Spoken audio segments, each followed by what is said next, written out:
अस्सलामुअलैकुम एवरीवन। उम्मीद है आप सब खैरियत से होंगे और बहुत अच्छे से अपनी प्रिपरेशन कर रहे होंगे। आज का हमारा लेक्चर जो है वो डी ब्लॉक एलिमेंट्स का ही नेक्स्ट हाफ पार्ट है। अब इसमें हमारा जो है ये कंप्लीट हो जाएगा। स्टार्ट करते हैं। इसमें हम बेसिकली जो है वो transition elements, D block elements का ये आइसोमेरिज्म और थेरीज जितनी आई थी इस पे, वर्नर थेरी, वीबीटी कम्प्लेक्सेस के लिए जो थेरीज थी और सिडविक थेरी, उसको स्टडी करेंगे।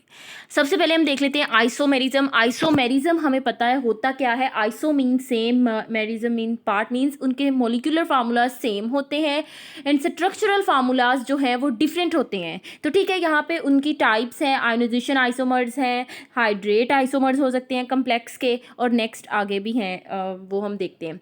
सबसे पहले हम स्टार्ट करते हैं आयोनाइजेशन आइसोमर्स। आयोनाइजेशन आइसोमर्स जो है, इसमें जो आयंस हैं उनका जो है जो अरेंजमेंट आप कह लें कि वो डिफरेंट हो सकती है कम्प्लेक्स में।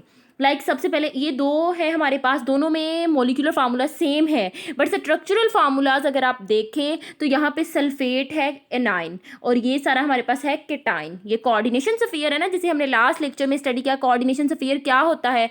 सारे लिगेंड्स और सेंट्रल मेटल एटम, ये जो स्क्वायर ब्रैकेट में पोर्शन है, ये कंबाइन होके सेंट्रल मेटल एटम और लिगेंड्स कंबाइन होके जो बनाते हैं उसको हम कहते हैं कि ये कोऑर्डिनेशन स्फीयर है। तो ये जो कोऑर्डिनेशन स्फीयर है, इसमें ये सल्फेट जो है वो एनाइन है और ब्रोमीन जो आ रहा है, ब्रोमाइड, वो उसमें ही आ रहा है कोऑर्डिनेशन स्फीयर में।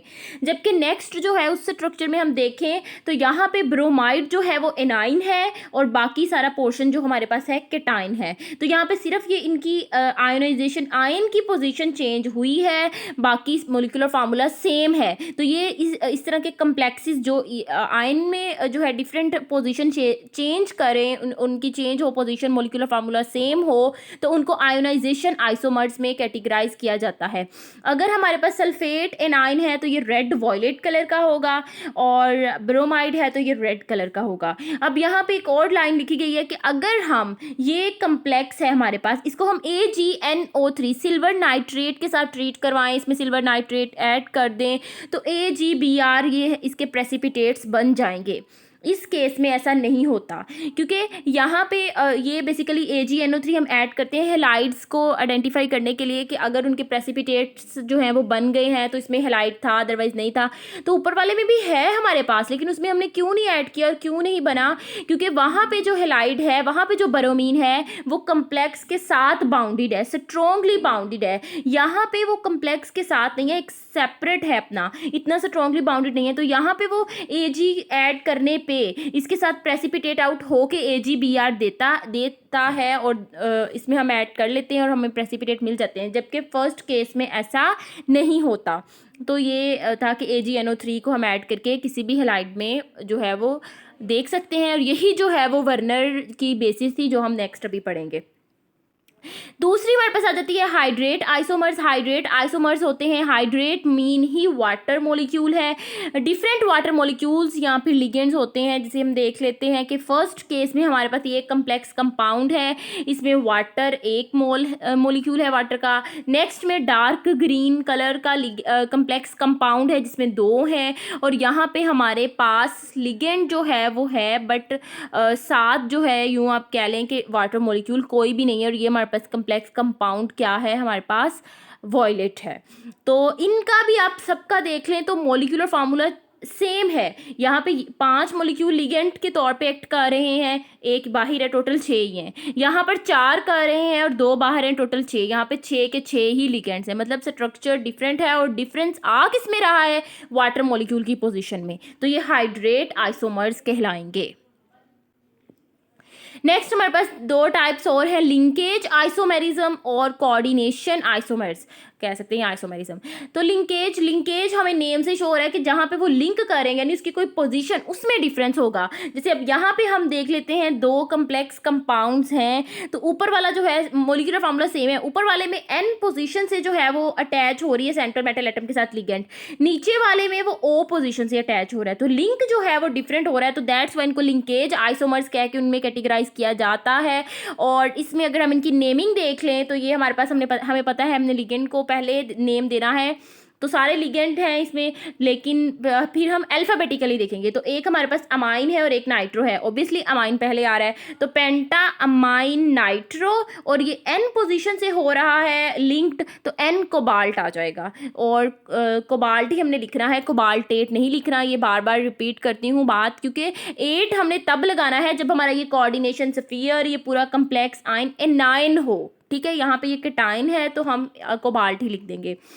नेक्स्ट का नेम होगा पेंटा अमाइन नाइट्रो और ओ कोबाल्ट। बस यहाँ पे ये जो लिंक्ड जिस पोजीशन से है बस उसी में डिफरेंस है। ठीक है, लास्ट वन हमारे पास आ जाता है कोऑर्डिनेशन आइसोमेरिज्म। इसमें हम देखते हैं कि पॉजिटिव एंड नेगेटिव आयंस जो हैं वो कम्प्लेक्स फॉर्मेशन उनकी हुई कैसे है कि यहाँ पे हम यहाँ पे एक और चीज़ भी है कि कोऑर्डिनेशन आइसोमर्स में पॉजिटिव और नेगेटिव आयन, मतलब केटाइन और एनाइन आप कह लें, वो दोनों ही कम्प्लेक्स होते हैं। जबकि हमने कम्प्लेक्स कंपाउंड्स में पढ़ा था कि या तो केटाइन कम्प्लेक्स हो या एनाइन कम्प्लेक्स हो। तो कोऑर्डिनेशन आइसोमेरिज्म जो होते हैं इनमें हमारे पास केटाइन और एनाइन दोनों ही कम्प्लेक्स होते हैं। और यहाँ पे अगर हम बात कर लें तो पहले केस में अगर ये कोबाल्ट वाला केटाइन है, क्रोमियम वाला एनाइन है, तो दूसरे में क्रोमियम वाला केटाइन है, कोबाल्ट वाला एनाइन है। लेकिन मॉलिक्यूलर फार्मूलाज दोनों केसेस में सेम है, कोऑर्डिनेशन उनकी डिफरेंट हुई है। कोऑर्डिनेशन यही के कम्प्लेक्स जो है केटाइन और एनाइन उसमें शफलिंग हुई है। तो ये हमारे पास आ जाता है कोऑर्डिनेशन आइसोमेरिज्म। अब हमारे पास यही थेरीज हैं कोऑर्डिनेशन कंपाउंड्स के लिए। कुछ थेरीज हैं, सबसे पहले आती है वर्नर्स थेरी। वर्नर साइंटिस्ट है जिसने ये थेरी दी थी। इसने बेसिकली यही काम किया था जो हम पीछे स्टडी करके आए थे जब मैंने बोला कि ये वर्नर थेरी की बेसिस है। यहाँ पे हम देख लेते हैं ये AgNO3। तो वर्नर ने क्या किया था, वर्नर ने भी एक Cl का कम्प्लेक्स लेके उसमें AgCl ऐड करवाया था। ठीक है, जब उसने AgNO3 ऐड करवाया तो AgCl के प्रेसिपिटेट बन गए। जैसे यहाँ पे हमारे पास जो है लास्ट स्लाइड में एक कम्प्लेक्स में AgNO3 ऐड करवाया तो AgBr के प्रेसिपिटेट बन गए। वहाँ पे Br की जगह Cl था और एक और कम्प्लेक्स था जो कोबाल्ट का ही था, कोबाल्ट का ही कम्प्लेक्स था, तो उसमें उसने AgNO3 ऐड करवाया तो AgCl वाइट प्रेसिपिटेट बन गए उसके। तो फिर उसने देखा कि ऐसे प्रेसिपिटेट आ रहे हैं, फिर उसने देखा कि AgCl ही क्यों बन रहा है, अमाइन के साथ वो क्यों नहीं रिएक्शन दे रहा या एटसेट्रा। फिर उसने ये जो है कहा कि जो Cl बॉन्ड है, जैसे Br यहाँ पे साइड पे है, Cl जो है वो इसके साथ जो है बहुत स्ट्रॉन्गली बाउंडेड नहीं है, दैट्स वाई वो प्रेसिपिटेट फॉर्मेशन कर रहा है। ये सारा जो है इसने सबसे पहले रिएक्शन करवाया और फिर उसने इंट्रोड्यूस करवाया कि इस तरह ये कोऑर्डिनेशन कम्प्लेक्सेस हैं जिसमें जो स्ट्रॉन्गली बाउंडेड होते हैं वो लिगेंड्स हैं, जो साथ एनाइन के तौर पे अटैच होते हैं वो इतने स्ट्रॉन्गली बाउंडेड नहीं होते, एक सेंट्रल मेटल एटम होता है, ये सब कुछ। तो सबसे पहले क्या था कि उसने ये सबसे पहले बताया कि हर मेटल की 2 वैलेंसीज होती हैं, एक प्राइमरी और एक सेकेंडरी। प्राइमरी वैलेंसी को हम कह देते हैं कि ऑक्सीडेशन स्टेट ही मेटल आयन की कितनी ऑक्सीडेशन स्टेट है, इसको आयोनाइजेबल वैलेंसी भी कहते हैं कि एक मेटल जो है उसकी ऑक्सीडेशन स्टेट कितनी है वो उसकी प्राइमरी वैलेंसी है। Primary valency of the metal ion is always satisfied by the negative ions. इस लाइन को दोबारा से समझ लें, मैं यहाँ से कोई भी एग्जांपल उठा लूँ तो इसमें प्राइमरी वैलेंसी क्या है, कोबाल्ट की ऑक्सीडेशन स्टेट, और उसको हम बैलेंस किससे करते हैं, जो है हमारे पास एनाइन उससे। ठीक है, जितने जो है हम कह सकते हैं कि जितने एनाइंस जो है वो अटैच होंगे वही प्राइमरी वैलेंसी होगी, कह सकते हैं ना। ऑक्सीडेशन स्टेट है, जाहिर बात है ऑक्सीडेशन स्टेट बैलेंस किससे होना है, एनाइन से, तो जितने एनाइंस होंगे उतनी ही प्राइमरी वैलेंसी होगी। लेकिन कुछ केसेस में ऐसा होता है कि यहाँ पे क्रोमियम कोबाल्ट पे कुछ +3 है तो अमोनिया और सल्फेट का जो है ऑक्सीडेशन स्टेट डाल के सफ़ियर पे कोई और चार्ज आ जाए तो फिर उसके अकॉर्डिंग यहाँ पे कुछ और आ जाता है। उस केस में हम ऐसा नहीं कहते, बट मोस्टली यही है कि जितने एनाइंस होंगे उतना ही जो है वो हमारे पास प्राइमरी वैलेंसी होगी। नेक्स्ट है कि प्राइमरी वैलेंसी नॉन डायरेक्शनल होती है, इसका ज्योमेट्री में कोई रोल नहीं है। नॉन डायरेक्शनल मतलब ये नहीं है कि जिस तरीके से एनाइंस जो हैं वो जिस तरीके से कोई लाइक ऑक्टाहेड्रल ज्योमेट्री है, टेट्राहेड्रल ज्योमेट्री, तो उसको ऐसे अटैच करना है कि ज्योमेट्री टेट्राहेड्रल बन जाए। नो, ऐसी कोई रिक्वायरमेंट नहीं है और प्राइमरी वैलेंसी में ये सब कुछ नहीं है। ये नॉन डायरेक्शनल जहाँ जगह मिली कोई रोल नहीं है ज्योमेट्री में, बस वैलेंसी को सेटिस्फाई करते हैं एनाइंस और जो उसकी ऑक्सीडेशन स्टेट है वो प्राइमरी वैलेंसी होती है। सेकेंडरी वैलेंसी नॉन आयोनाइजेबल होती है, और इसमें जो है ये सब कुछ बहुत ज़रूरी है, ये डायरेक्शनल होती है, इसका ज्योमेट्री में भी रोल होता है। होती क्या है बेसिकली, ये ऑक्सी कोऑर्डिनेशन नंबर होता है, यानी कितने लिगेंड्स अटैच हैं मेटल एटम के साथ। सेकेंडरी वैलेंसी सेटिस्फाई करते हैं नेगेटिव आयन न्यूट्रल मॉलिक्यूल्स। अब ये जो नेगेटिव आयन और न्यूट्रल मॉलिक्यूल्स हैं बेसिकली ये लिगेंड्स ही हैं, ठीक है। नेगेटिव हो न्यूट्रल हो तो ये लिगेंड्स में ही है, कंसिडर करते हैं। अब हमारे पास है वर्नर्स थ्योरी, जो है इसके कुछ ये नेक्स्ट पास्टुलेट्स बताए हैं कि मॉलिक्यूल्स और ions that satisfy secondary valencies को लिगेंड्स कहेंगे। ये मैं बात पहले ही बता चुकी हूँ। The ligands which satisfy secondary valencies must project in definite direction in this space, so the secondary valency are directional in nature. ये बात भी हो चुकी है कि अगर लिगेंड्स हैं लाइक कोबाल्ट के साथ अगर 5 अमोनिया है 6 अमोनिया है तो वो उसने ऑक्टाहेड्रल ज्योमेट्री बनानी है, ठीक है। तो उस अमोनिया ने यानी उन लिगेंड्स ने कोबाल्ट के इर्द गिर्द ऐसे ही डायरेक्शन में अटैच होना है कि ऑक्टाहेड्रल ज्योमेट्री बने, वही ना उसके अकॉर्डिंग के जिसमें मैक्सिमम स्टेबिलिटी हो, जिस स्ट्रक्चर में रिपल्जन्स मिनिमम हो। तो जब 6 लिगेंड्स अटैच होंगे तो ऑक्टाहेड्रल ज्योमेट्री उस केस में बेस्ट होती है। तो फिर वो ऑक्टाहेड्रल अटेन करने के लिए अपने आप को लिगेंड्स यूं वैसे ही अरेंज करेंगे। तो सेकेंडरी वैलेंसी डायरेक्शनल होती है।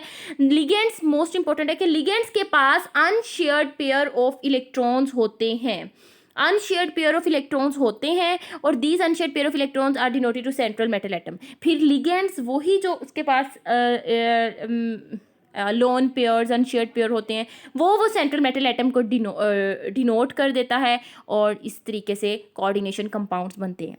क्योंकि हमें पता है कोऑर्डिनेट कोवेलेंट बॉन्ड क्या है कि एक एटम जो है मेटल एटम कहते हैं वो पूरा इलेक्ट्रॉन डेफिशिएंट है, उसके ऊपर एक भी नहीं है, पूरे के पूरे जो पेयर ही है वो दूसरा एटम उसे देगा और तब उनके दरमियान बॉन्ड बनेगा और वो कोऑर्डिनेट बॉन्ड होगा। तो इसीलिए इन कम्प्लेक्सेस में भी ऐसे ही बॉन्ड फॉर्मेशन होती है कि लिगेंड्स वो वाला कंपाउंड होता है जो दोनों अपना अनशेयर्ड पेयर देता है और मेटल वेकेंट होता है, तो ये कोऑर्डिनेशन कंपाउंड्स बन जाते हैं। अगर हम इसकी रिप्रेजेंटेशन देखें जो कि सेकेंडरी वैलेंसी डायरेक्शनल है, प्राइमरी नॉन डायरेक्शनल है, ये सब कुछ देखें तो इसको समझने के लिए 3 कम्प्लेक्सेस लिए गए हैं, डिफरेंट मतलब हैं सेम, मोल्स डिफरेंट कर दिए हैं। Like Werner represented the first number of series such as cobalt अगर हमारे पास है तो उसमें एक में अमाइन हमने 6 लिए हैं और क्लोरीन 3 लिए हैं, और फिर जो है कोबाल्ट NH3 एक में 5 लिए हैं और एक में NH3 4 लिए हैं, एक में NH3 3 लिए हैं। अब यहाँ पे कोबाल्ट का है कि उसने ऑक्टाहेड्रल ज्योमेट्री बनानी है, तो मतलब उसके पास 6 होने चाहिए लिगेंड्स तभी ऑक्टाहेड्रल अरेंज हो पाएगी। तो जब उसके पास 5 हो जाएंगे अमोनिया तो वो एक क्लोरीन को लिगेंड के तौर पे ऐड कर लेगा, 4 हो जाएंगे तो 6 पूरा करने के लिए 2 को कर लेगा, 3 हो जाएंगे तो 3 के 3 को ही कर लेगा। अब हम इसको स्टडी कर लेते हैं कि कोबाल्ट है अगर हमारे पास और 5 अमोनिया है तो 5 तो अरेंज हो गए हमारे पास, ठीक है, 5 अरेंज हो गए। अब रह गया एक ये वाला कॉर्नर, इस कॉर्नर पे बॉन्ड डायरेक्शनल एक सॉलिड बनेगा तभी ऑक्टाहेड्रल ज्योमेट्री होगी, तो उस जगह पे क्लोरीन लिगेंड के तौर पे अटैच हो गया, और बाकी ये जो 2 हैं ये वैसे ही जैसे एनाइन की फॉर्म में है, प्राइमरी वैलेंसी कह लें आप ये।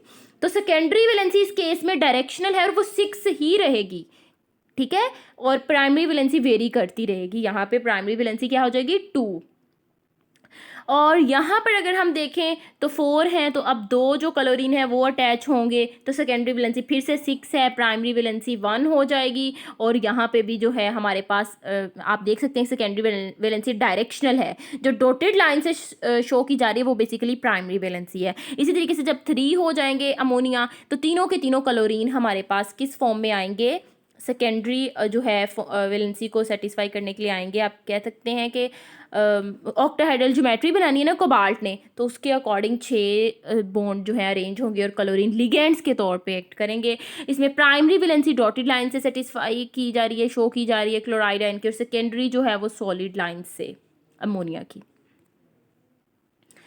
एक इसमें वही बात आ जाती है जो सबसे पहले वर्नर की बेसिस थी एक्सपेरिमेंटल वेरिफिकेशन में, कि उसने सिल्वर नाइट्रेट ऐड किया था और प्रेसिपिटेट बने थे, यही उसने सबसे पहले काम किया, तो यही उसकी बेसिस थी। इसमें क्या है कि वैन सिल्वर नाइट्रेट उसने जब ऐड किया डिफरेंट कंपाउंड्स जो उसने लिए थे, सबसे पहले COCl3.6NH3 था, उसमें उसने देखा कि 3 पॉजिटिव जो थी वो हमारे पास आ रहा था वैलेंसी कोबाल्ट के ऑक्सीडेशन स्टेट भी, और ये हमारे पास कंपाउंड था।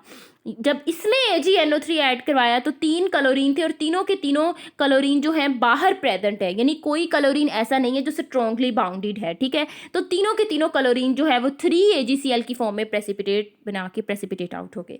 जब देखा गया कि एक क्लोरीन अंदर चला गया, Cl2 हो गए हैं, तो 2 मॉलिक्यूल निकले। क्यों? क्योंकि अब ये वाला Cl जो है वो स्ट्रॉन्गली बाउंडेड हो गया। जब देखा गया कि एक क्लोरीन बाहर था तो एक ही AgCl का मोल प्रेसिपिटेट आउट हुआ, क्योंकि अब बाकी के 2 क्लोरीन जो थे वो क्या हो गए, स्ट्रॉन्गली बाउंडेड हो गए। और जब हमारे पास कोई क्लोरीन बाहर नहीं था तो AgNO3 ऐड करते रहे पर कोई PPT फॉर्मेशन नहीं हुई। तो ये इसकी एक्सपेरिमेंटल वेरिफिकेशन हो गई कि यूं हम AgNO3 ऐड करते रहे तो हमें पता चलता रहा कि यहाँ पे जो इतने क्लोरीन जो हैं वो बचे हैं और बाकी क्लोरीन उसकी वैलेंसी को सेटिस्फाई करने के लिए कोऑर्डिनेशन बॉन्ड बना लिए हैं, उनके साथ सेंट्रल मेटल एटम के साथ अटैच हो गए हैं, ठीक है। यही लिखा हुआ है, however when silver nitrate was added to, इसमें ऐड किया गया तो 2 मोल बने, जब 4 वाले मोलिक्यूल में ऐड किया गया सिल्वर नाइट्रेट को तो 1 मोल बना, और जब जिसमें क्लोरीन था ही नहीं, क्लोरीन तो था लेकिन यूं कि हमें नहीं ना पता कि लिगेंड के तौर पे है या किस तौर पे, बस ऐसा ही लिखा हुआ है। तो जब हमने इसमें ऐड किया जिसमें जो उसकी वैलेंसी पूरी जो है वो क्लोरीन को भी सेटिस्फाई करनी पड़ रही थी, उसमें 3 अमोनिया थे, तो वहाँ पे हमने देखा कोई प्रेसिपिटेट नहीं बना। तो फिर हमें पता चल गया कि यहाँ पे क्लोरीन जो है वो हमारे पास स्ट्रॉन्गली बाउंडेड है, कोई फ्री कोई आयन की फॉर्म में नहीं है। तो ये थी इसकी एक्सपेरिमेंटल वेरिफिकेशन। लिमिटेशंस भी थी इसके कुछ के it fail to explain why all elements do not form coordination compounds, कुछ नहीं बनाते तो ये नहीं एक्सप्लेन कर पाया जो नहीं बनाते वो क्यों नहीं बनाते भाई। It fail to explain the directional properties of bonds in coordination compounds, जैसे हमने कह दिया कि इसी डायरेक्शन में आना है, ऑक्टाहेड्रल बननी है, ये बननी है, कैसे डायरेक्शनल प्रॉपर्टीज आई ये भी नहीं बताया इसने। इट डज नॉट एक्सप्लेन, ना इसने बताया कि कलर शो करते हैं तो क्यों करते हैं, मैग्नेटिक प्रॉपर्टी है लाइक पैरामैग्नेटिक है, डायमैग्नेटिक है, ऑप्टिकल प्रॉपर्टी, कोऑर्डिनेशन कंपाउंड्स क्यों कौन कौन सी शो करते हैं, ये सारा इसका डिफेक्ट ड्रॉबैक्स फेलियर था कि एक्सप्लेन नहीं कर पाया। तो उसके बाद हमारे पास नेक्स्ट थ्योरी है सिडविक थ्योरी, इलेक्ट्रॉनिक कॉन्सेप्ट। इसने जो था कुछ एक्सप्लेन करना चाहा कॉम्प्लेक्स कंपाउंड्स को लेके। तो इसमें सबसे पहले जो थी ये EAN पे जो है बेस है कि इफेक्टिव एटॉमिक नंबर, और इसको नोबल गैस रूल भी कहते हैं। सिडविक ने इसको बेसिकली स्टडी किया कि इसमें क्या है, in a number of metal complexes the metal atom tends to surround itself with sufficient ligands that the resulting effective atomic number is numerically equal to the atomic number of the noble gas. अच्छा, हर चीज़ जो है इस universe में वो stability gain करना चाहती है, ठीक है। यही चीज़ मेटल एटम चाहते हैं, मेटल कम्प्लेक्सेस चाहते हैं, यही चीज़ पीरियोडिक टेबल का हर एलिमेंट चाहता है। दैट्स वाई वो बॉन्ड फॉर्मेशन करते हैं, एक देता है इलेक्ट्रॉन दूसरा लेता है, क्यों? स्टेबिलिटी के लिए। वही चीज़ ये कम्प्लेक्स कंपाउंड्स कर रहे हैं। होता क्या है कि उसने कहा कि मेटल एटम्स जो हैं वो हम अपने आप के साथ इतने लिगेंड्स अटैच करते हैं कि जितने वो अटैच करके noble gas configuration, noble gas atomic number attain कर सकें found in the same period, कि जो उसके पीरियड में आ रही है लास्ट पे। लाइक सपोज यहाँ पे क्रोमियम है तो उसके लास्ट पीरियड में जोन सी नोबल गैस आ रही है, क्रोमियम कोशिश करेगा कि वो अपने साथ उसके इतने वेकेंट जितने ऑर्बिटल हैं उसके अकॉर्डिंग इतने लिगेंड्स अटैच हो जाएं कि उसका एटॉमिक नंबर नोबल गैस के साथ मैच हो जाए। हर कोई स्टेबिलिटी गेन करने की कोशिश करेगा। ये था हमारे पास, इसने कहा सिडविक ने। और EN को जो था उसका फार्मूला ये था कि हम कैसे कैलकुलेट करें, कैसे बताएं कि इसके साथ इतने लिगेंड्स होंगे तो ये नोबल गैस अटेन कर लेगा, या हम कैसे फाइंड कर सकते हैं कि इसके पास इतने लिगेंड्स हैं तो अब ये नोबल गैस की कन्फिग्रेशन इसने अटेन कर ली है या नहीं की। तो वो सारा कुछ फाइंड आउट करने के लिए कि एक एटम स्टेबल हुआ है या नहीं हुआ, उसकी स्टेबिलिटी कितनी है, उसकी कन्फिग्रेशन नोबल गैस जितनी हो गई, कन्फिग्रेशन कह लें कि एटॉमिक नंबर नोबल गैस जितना हो गया या नहीं, तो वो उसके लिए ये EAN रूल था सेंट्रल मेटल आयन का। इसका हम कोई भी कम्प्लेक्स कंपाउंड के लिए हम कैलकुलेट कर सकते हैं। तो इसका फार्मूला था Z - N + N × Y।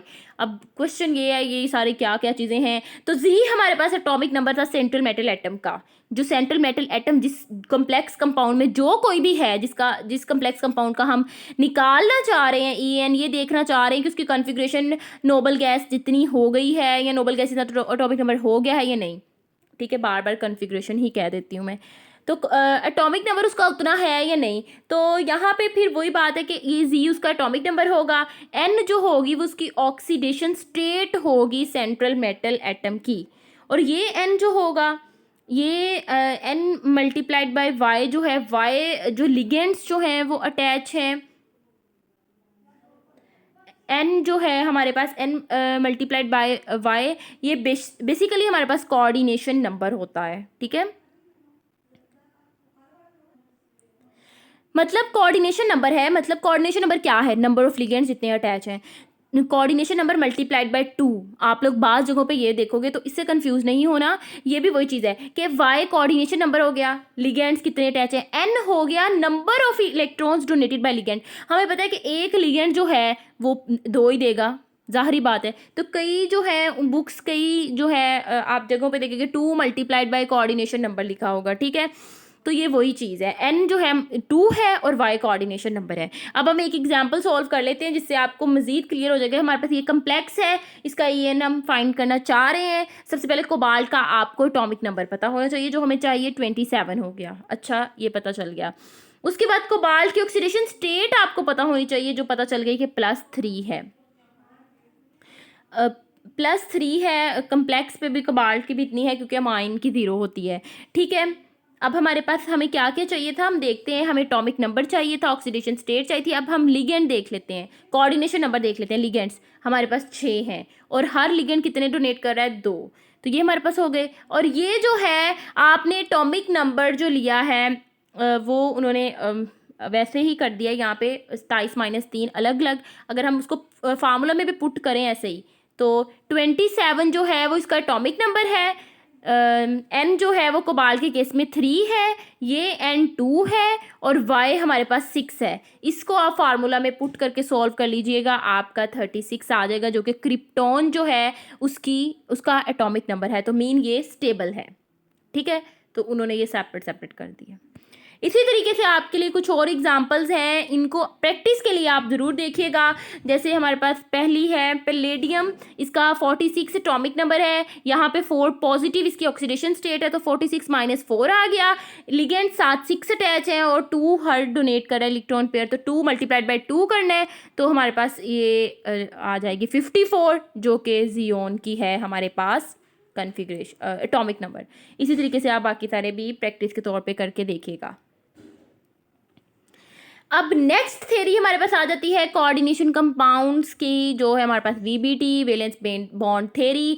ये लाइनस पॉलिंग था, उसने 1931 में दी थी। अब ये क्या कहती है, अब हमें पता है, हमने पढ़ ली कि कुछ जो ड्रॉबैक्स थे, जो पिछली चीज़ें पिछली थ्योरीज एक्सप्लेन नहीं कर पाई, अब ये वो एक्सप्लेन करेगी।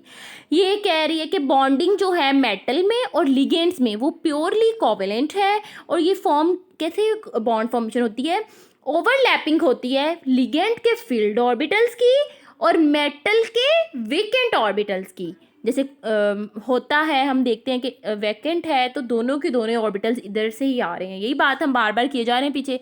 तो यही बात इसने कर दी कि लिगेंड के फील्ड ऑर्बिटल्स और मेटल के वेकेंट ऑर्बिटल्स ओवरलैपिंग करते हैं और बॉन्ड फॉर्मेशन करते हैं।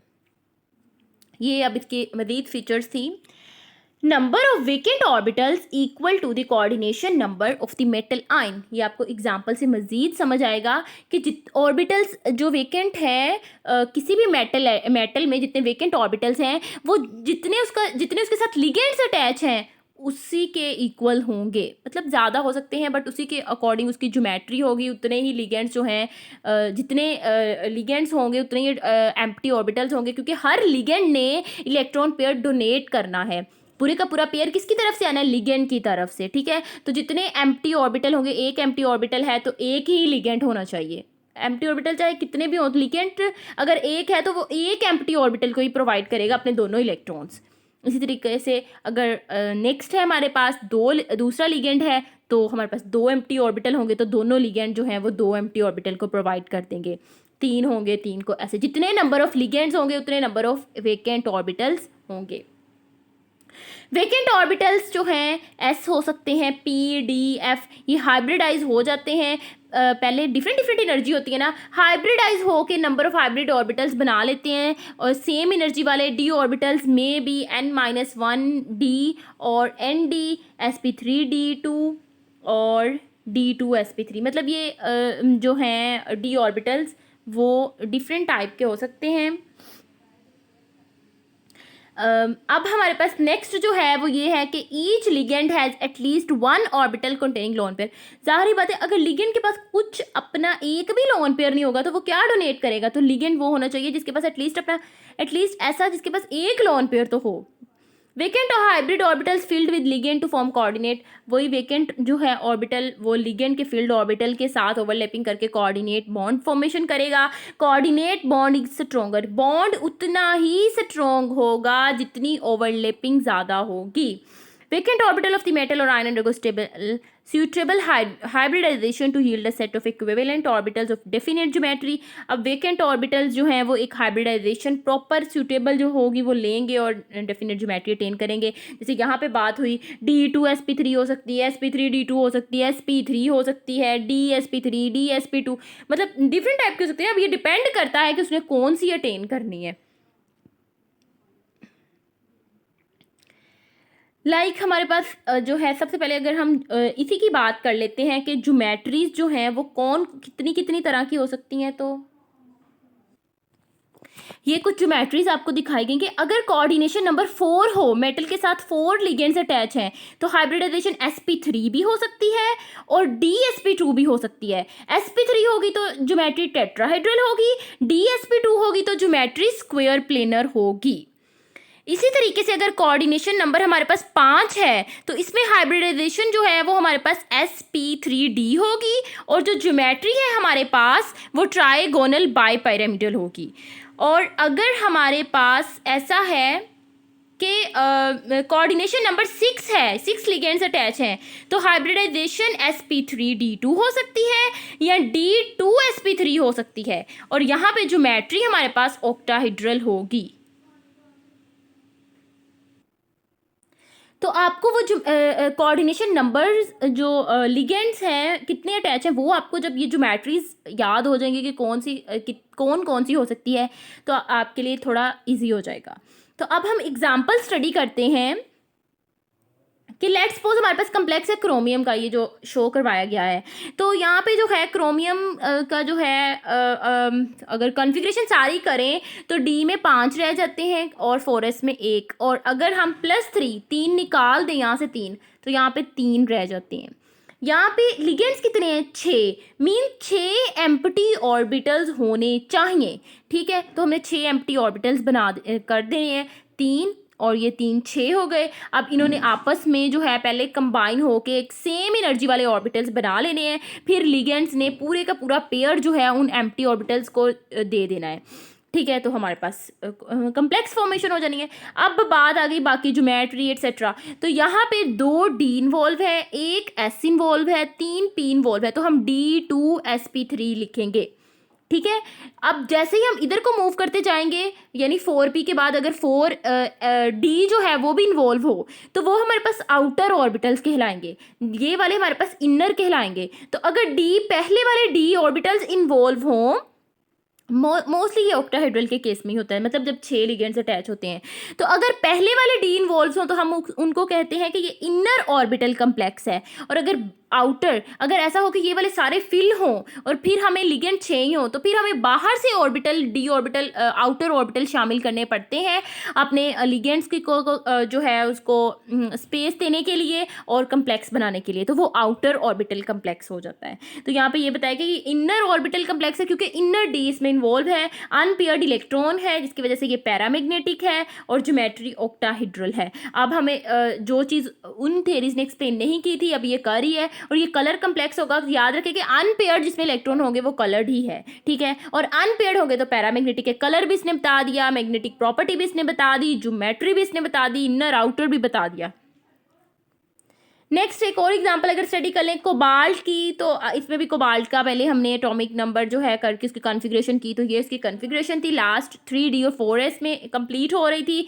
फिर जो है हमने 3 जो हैं वो हमने निकाल दिए इलेक्ट्रॉन्स, तो अब हमारे पास रह गए 2 ये निकाल दिए, 1 ये, ठीक है। तो यहाँ पे एक और इलेक्ट्रॉन बचा, बट ये इलेक्ट्रॉन इधर जाके इसको पेयर अप कर गया, अच्छा, अब क्वेश्चन यहाँ पे आता है कि ऐसा क्यों नहीं हुआ, इसने इसको पेयर कर दिया और ये इधर चला गया, तो हमने 3 ये ले लिए, एक एस ले लिया, 2 पी ले लिया। ऐसे हो सकता था ना कि यहाँ पे भी ये वाला इलेक्ट्रॉन इधर चला जाता, पेयर अप हो जाता, तो हमारे पास एक और डी एम्प्टी बच जाना था, हमें एक पी नहीं लेना पड़ना था, हमारा तो हिसाब पूरा हो जाना था। तो इस केस में ऐसा क्यों हुआ कि ये पेयर अप हो गया? तो ये हमारे पास कुछ चीज़ें जो हैं वो डिपेंड करती होती हैं हमारे कम्प्लेक्स पे, मेटल एटम पे और हमारे लिगेंड पे भी स्पेशली। कुछ जो है यहाँ पे तो लिगेंड अगर हम देखें सेम है सेंट्रल मेटल एटम। लिगेंड के अगर हम केस में देखें तो कुछ लिगेंड स्ट्रॉन्ग होते हैं, जैसे अगर हम देखें तो वाटर जो है वो इतना स्ट्रॉन्ग नहीं है, वीक लिगेंड होता है। अमाइन जो है वो स्ट्रॉन्ग होता है, तो वो पेयर अप कर सकता है। तो जब हमारे पास लिगेंड सेम हो तो फिर सेंट्रल मेटल एटम डिफरेंट होता है, उसके अकॉर्डिंग देखा जाता है कि यहाँ पे पेयरिंग हो सकती है कि नहीं। फिर मोमेंट मैग्नेटिक मोमेंट देखा जाता है उसके अकॉर्डिंग कि यहाँ पे डायमैग्नेटिक नेचर है। या तो हम नेचर को पहले इलेक्ट्रॉन देख के बता देते हैं ना, लेकिन हम एक्सपेरिमेंटली डिटरमिन कर लेंगे कि ये डायमैग्नेटिक है। अच्छा डायमैग्नेटिक है तो इसमें ज़रूर सारे पेयर अप होंगे, तो हम उनको पेयर अप कर देते हैं। तो ऐसे कुछ फैक्टर्स होते हैं जो हमें बताते हैं कि इनमें पेयरिंग होनी है या नहीं होनी। तो यहाँ पे फिर हमारे पास 2D 6 ही चाहिए, तो एक S और 3 P इन्वॉल्व होते हैं, इसको भी D2sp3 कहते हैं, और ये भी इनर ऑर्बिटल कम्प्लेक्स होगा। नेक्स्ट आ जाता है निकल का। निकल की कन्फिग्रेशन करते हैं तो हमारे पास ये आ जाते हैं, यहाँ पे कार्बन ऑयल लगे हुए हैं इसके साथ 4। तो यहाँ पे हमने जो है निकल का जो है हमने इसमें जो है ये पेयर अप कर दिया है, और ये पूरे का पूरा पेयर इधर आ गया है, इसमें से कुछ भी रिमूव नहीं हुआ। 4 है तो एक ये और 3 जो है हमारे पास ये sp3 ऑर्बिटल हाइब्रिडाइजेशन हो गई, ठीक है। और यहाँ पे जो है ये आउटर ऑर्बिटल कम्प्लेक्स है, यहाँ पे इनर जो है इन्वॉल्व नहीं है। डायमैग्नेटिक के सारे पेयरिंग है, कलर भी शो नहीं होगा, और टेट्राहेड्रल ज्योमेट्री है, टेट्राहेड्रल ज्योमेट्री है। ओके, तो यहाँ पे भी हम देख सकते हैं कि ये 4 एम्प्टी थे, तो जो लिगेंड्स ने थे वो अपने इलेक्ट्रॉन्स पूरे पेयर ही जो था इन एम्प्टी ऑर्बिटल्स में दे लिया और कम्प्लेक्स फॉर्मेशन हो गई।